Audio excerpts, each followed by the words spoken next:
Previously on Bush War. Savimbi het vir ons gevra, help my om myself in die suide te kan handhaaf, sodat as ons kom by die oplossing van 'n nasionale regering van nasionale eenheid, ons in staat sal wees om deel te neem aan daardie. Holden Roberto het ons gevra, help ons asseblief in die noorde, en dit is op grond daarvan, dat ons 'n plan saamgestel het en aan die regering voorgelê het, en die regering het goedgekeur.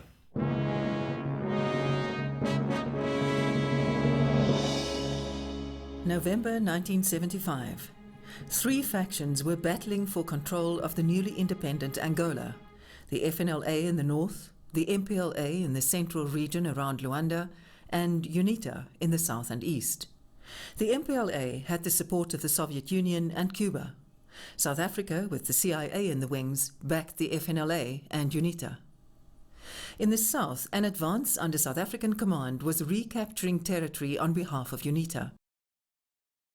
In the north, the FNLA's Holden Roberto asked for specific assistance. He had one major ambition. He wanted to capture the capital Luanda before Independence Day, the 11th of November 1975. Toe sê hulle vir ons, hulle wil kanonne by ons hê. Toe meet ek die afstand, is die pad wat van Ambrizette af gaan. Loop aan die regterkant is daar 'n seevlakte, en aan die linkerkant is daar 'n moerasvlakte wat deur 'n rivier veroorsaak word, en die ding is 10 kilometer breed. En as hulle van Ambrizette Luanda wou aangeval het, dan moes hulle 10 kilometer deurgegaan het met Luanda wat op hoë grond aan die ander kant sit, hulle sou hulle flinters geskiet het. En ek het toe vir meneer PV Botha gesê, ek dink nie ons moet dit doen nie. Want die aanval wat hy wil doen kan nie werk nie. Dit sal nie 'n sukses wees nie, en dit is 'n probleem. En meneer Botha het my toe uitgevra, sê, maar hoekom? Toe sê ek vir hom, kyk, ons 500 ponder skiet maar net omtrent 10 kilometer ver, en met ander woorde, jy sal amper in die moeras moet ontplooi om te kan jou bomme gooi op Luanda. En so het ek aangegaan, en toe sê meneer Botha van my, maar generaal, jy het dan nie 'n beter kanon wat verder kan skiet nie. Sê ek, ja meneer Botha, ons het 5.5 duim kanonne, die 140 mm. Hy kan verder skiet. Maar die kanon is swaar, en om hom hiervanaf te vervoer na Ambrizette toe, is moeilik. Maar hy sal die teiken kan bykom so. En toe sê meneer Botha, maar hoekom kan jy nie vervoer? Toe sê ek, meneer Botha, hy is te swaar vir ons 730. Toe sê hy, generaal, en dis belangrik, hy sê, as Afrika ons vra vir hulp, dan moet ons hulle probeer help. Hy sê, as gaan nou, en as jy die 140 mm, die 5.5 duim kanonne nie, en daar kan kry geheel nie, dan haal jy hulle uit mekaar uit. En jy laai hulle in die vliegtuig, en jy vat hulle so, en jy sit hulle weer daar in mekaar. Maar ons kan nie vir Afrika teleurstel as hulle vra vir hulp. Dit is 'n Vrydagmiddag. Jy sal my nie glo nie, Saterdagmôre 10:00, is 2 730's weg, met 2 140 mm kanonne, en ammunisie, op pad Ambrizette toe. Brigadier Ben de Wet Roos headed the team sent by the SADF. From the word go, he was worried about the FNLA's ability to carry out the attack successfully. But Holden Roberto would not give up on his plan. That would have been quite out of character, as Brigadier Roos knew well. Hy het gesê dat 'n mens kan nie eers 'n Land Rover daar vat om ergens heen te gaan voor jy nie eers Holden Roberto se toestemming kry nie. En hy sê hy het toe 'n gesprek gehad met Holden en vir hom gesê, luister, kyk, in oorlog werk dit min of meer so, werk maar in ander besighede ook so. Jy moet dan jou soort van operasionele doelwitte identifiseer en dan 'n soort van besluit kan maak oor hoe daai doelwitte nou bereik kan word, en dan moet jy nou maar operasionele orders gee om dit nou te bereik, en jy moet ook dan nou delegeer in hierdie proses. Toe sê hy, toe hy nou klaar is, toe sê Holden vir hom, dis waar wat jy sê, maar jy weet, oorlog is so 'n belangrike ding, jy kan dit nie vir die generaals los nie. Against the advice of Roos and Viljoen, the attack was planned across the open plain. At daybreak on the morning of the 9th of November, South African guns opened fire for the first time since the Second World War. They had to provide cover for the FNLA troops.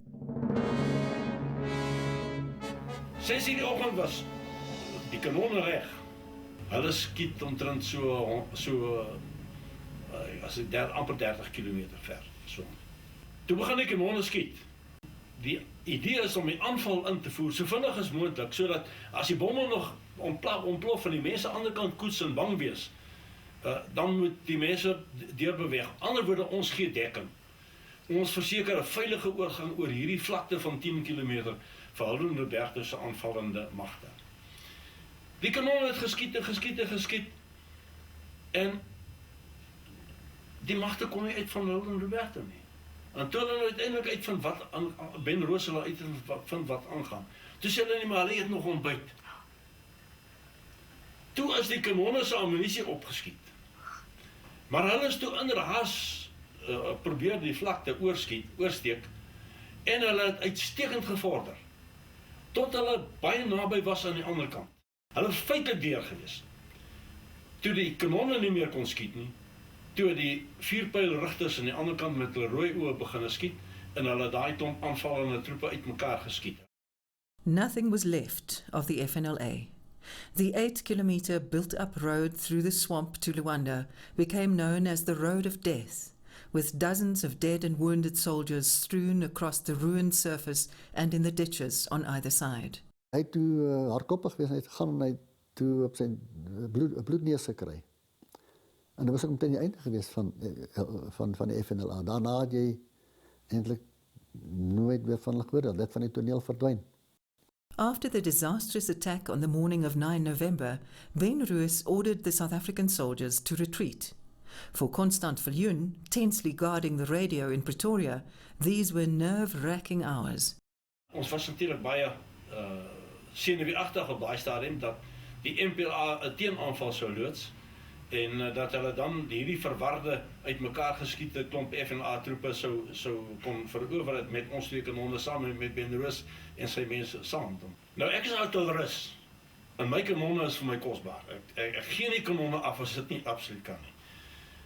En ons het 'n reëling gehad met daardie kanonne dat na die aanval sou hulle na die hawe Zaire toe geneem word. Dis noord van Ambrizette, seker so miskien 100 kilometer noord van Ambrizette. That was done. The SAS Tafelberg later picked up the guns and landed them in Walvish Bay. Ben Roos and his 26 men were more of a problem. Surrounded by hundreds of refugees, they found their way back to Ambrizette. There they were stranded. Withdrawal by air was impossible. The runway at Ambrizette was destroyed. Plan B was aid from the CIA, but the Americans vanished between 24 and 26 November without saying goodbye. Reaching the SADF forces in the south over land was impossible. Suddenly, the South Africans were just as helpless as the Portuguese refugees scrambling to find a way out of a burning Angola. Undoubtedly, Roos and his troops would soon be under serious pressure.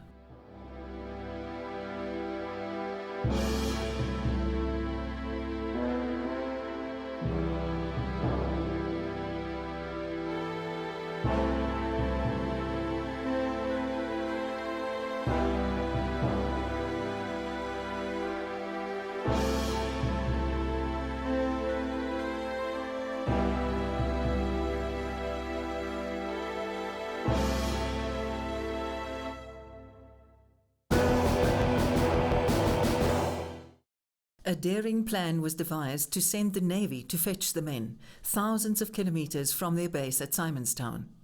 The South African public was blissfully unaware of the drama being played out on foreign shores. News bulletins were dominated by the fall of Saigon and the American withdrawal from Vietnam. Angola could easily be cast as South Africa's Vietnam, something the authorities wanted to avoid at all cost. Therefore, a curtain of secrecy covered the South African involvement. Even within the SADF, few people knew that some of their colleagues were caught up in action 2,000 kilometers north of Cape Town. On the 3rd of November, Admiral Chris Bennett received a top-secret signal in Simonstown. I'd gone home after the working day and must have been at about 6 o'clock that evening when the crypto office at Silvermine phoned me to say they had a top-secret operations immediate signal exclusive for my boss, who was Commodore Gert Brits at the time. Silvermine was the operational headquarters of the Navy. This was long before cell phones, and Gert Brits was at the movies. The manager of the drive-in flashed a message on the screen telling him to call his office. In the meantime, Chris Bennett had read the secret signal. It provided little detail.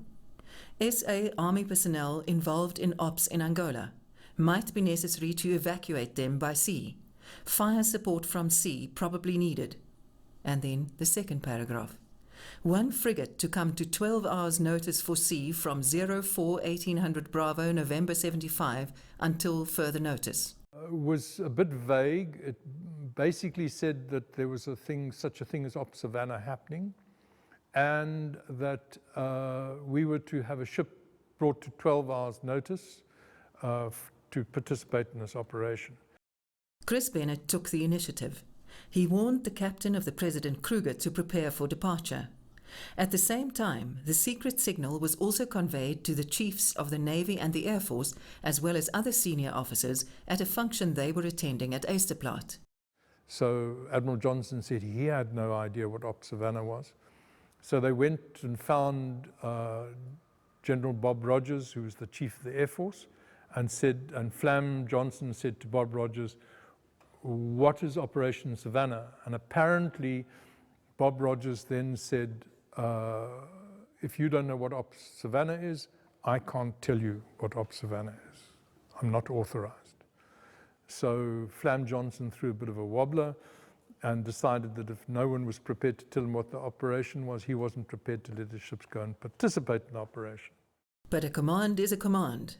Flam Johnson simply had to cool down, while the President Kruger's boilers had to be fired up quickly. Easier said than done. President Kruger was lying in Simonstown, but both her boilers were open for what we call an external boiler clean. The crew was summoned. 36 hours later, on the 5th of November, the President Kruger steamed up the coast on the first naval patrol of the war. The SAS Tafelberg was set up as supply ship and followed 5 days later. The President Kruger's sister ship, the SAS President Steyn, was preparing for a diplomatic mission to Reunion. At their departure, the ship received a strange order. Kort nadat ons uit Simonstad vertrek het, het ons 'n seinberig ontvang wat sê moenie verder gaan as Kaap Agulhas nie. En wag vir verdere bevele. En ons het toe gaan anker in Gansbaai en die kaptein het toe vir my gesê wat gaan ons nou doen? Sê kaptein, ek dink ons moet ons bootwerk oefen. Once we realized that we were no longer going on a diplomatic mission, that our purpose for going to sea was a lot more important, then things became quite serious in terms of, did we have the right equipment? Were we trained for what it was that we were going to be doing? No one knew what they were supposed to be setting out for, but Andre Radman did have certain suspicions. A friend of his worked at the Air Force Base in Pretoria.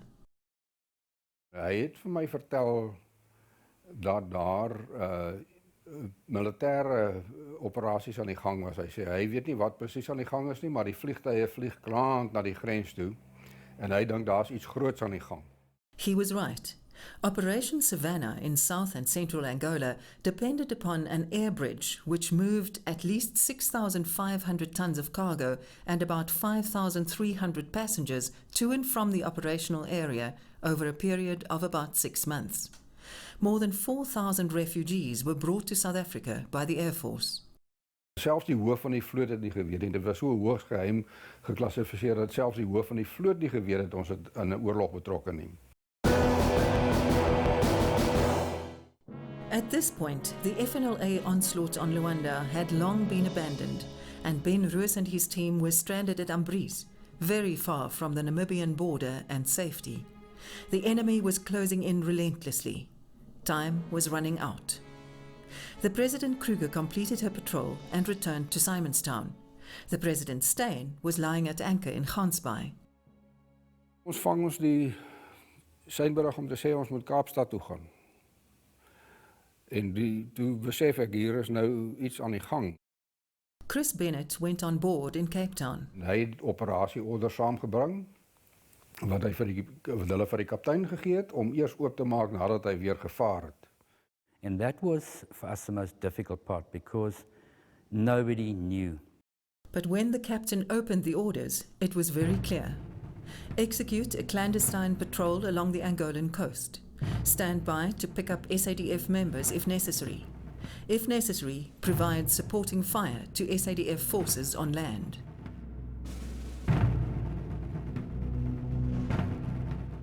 The need for secrecy brought an end to a Navy tradition. All recognizable markings had to be removed. That meant the big number on the side of the ship, the springbok on the chimney, and the yellow copper lettering of the nameplate. Only a small storm flag could be hoisted. All the President-class vessels in the Navy had been adapted to carry the small Westland Wasp helicopter, which gave them a unique shape. Even so, all distinctive markings were removed, including the springbok on the chimney, a tradition from the Second World War.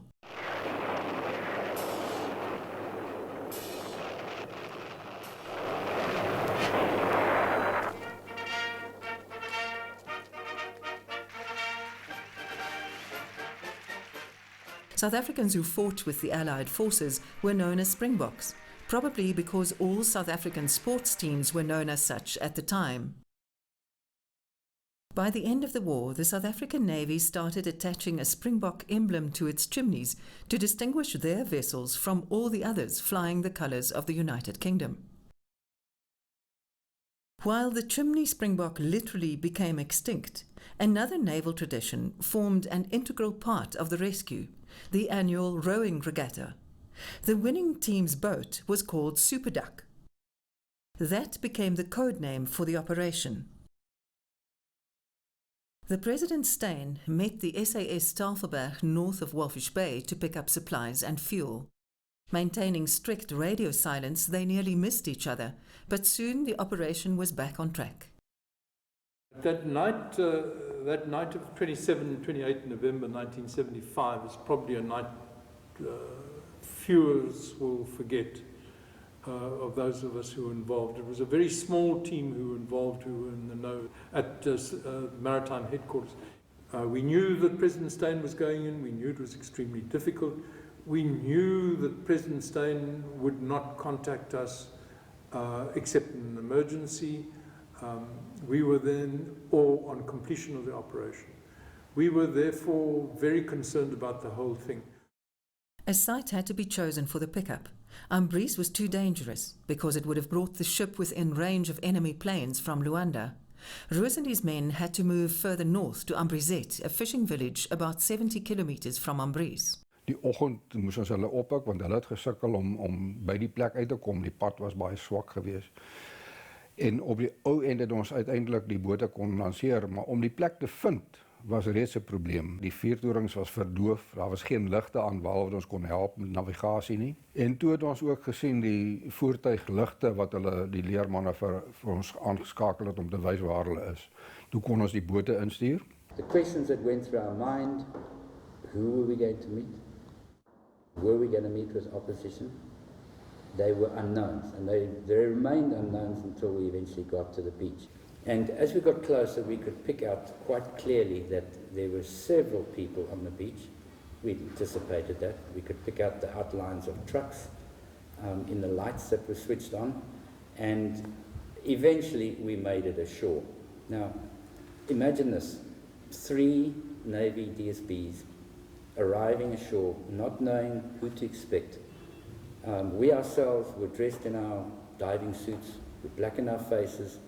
We weren't sure whether we would be speaking to our own people, somebody else. Did we need a foreign language? And you arrive and you meet people who you've known. And all you want to do is have a beer. But there was no time for a laugh and a beer. Daybreak was close, and the gunners had a load of equipment which had to be brought home. The sailors radioed the ship to send the motorboat and the helicopter.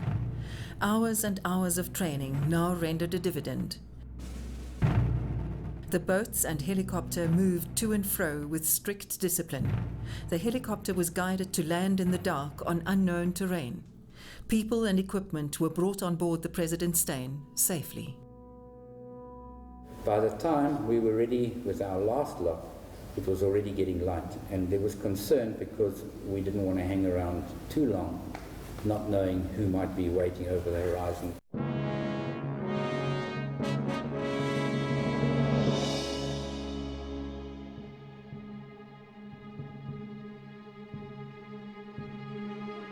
The instruction to President Steyn had been that they had to go at best speed or directly away from the coast and were not to recommence signaling until they were 100 nautical miles off the coast.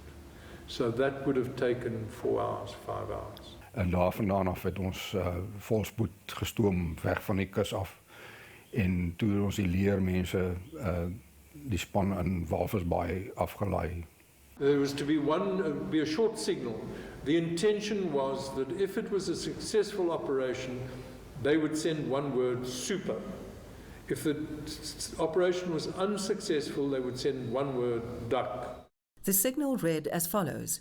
Order to proceed with oppik will be initiated by unclassified signal, including the word superduck, followed by a classified signal using the format laid down for oppik signals in SATAC 881. Ons moes toe 'n seinberig maak om te sê dat ons die mense opgepik het.